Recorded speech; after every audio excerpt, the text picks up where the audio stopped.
Hi everyone, my name is Victoria. After watching the 4 videos, I got a lot more insight of how I think I would like my counseling session to run once I'm able to run one.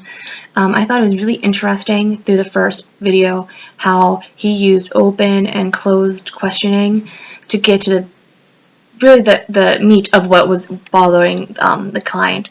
He also used silence as a tool not to make her feel uncomfortable, but for her to be able to explain stuff that she probably felt like she wasn't explaining well enough.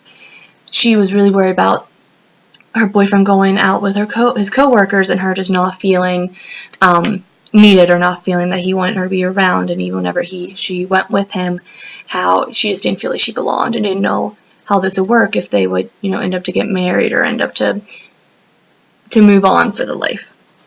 In the second video, I liked how she was able to use skills to really get to the heart of why he was feeling so overwhelmed after the accident. She was able for him to say, I feel like I've lost control of my life. I think it's really important for him to have said this statement to her because it shows that they have a great bond as in a counseling relationship, for him to really be open to talk about how his feelings, how he's stressed and anxious all the time after his car accident. For the third video, I thought it was really interesting how she was saying how, she feels like she always has to be there. She's the one that's always there and stuff. And the counselor was able to really pinpoint that, how she just feels responsible for the family and how she's very frustrated with herself and how she feels that, like, she's not doing enough.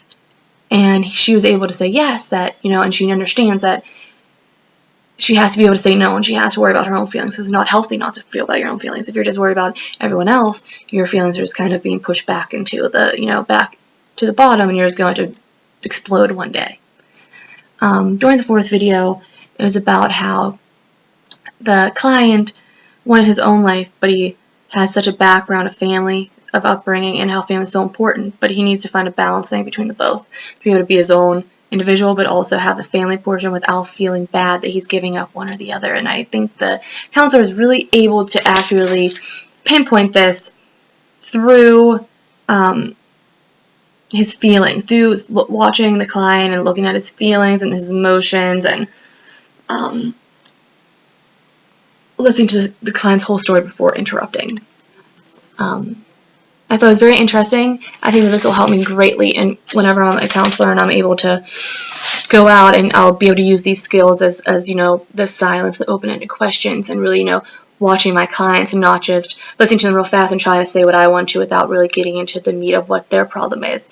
Because I think it's the most important to really figure out what they need help on, so then you can help them correctly and really be able to hopefully change their life for the better. Thank you.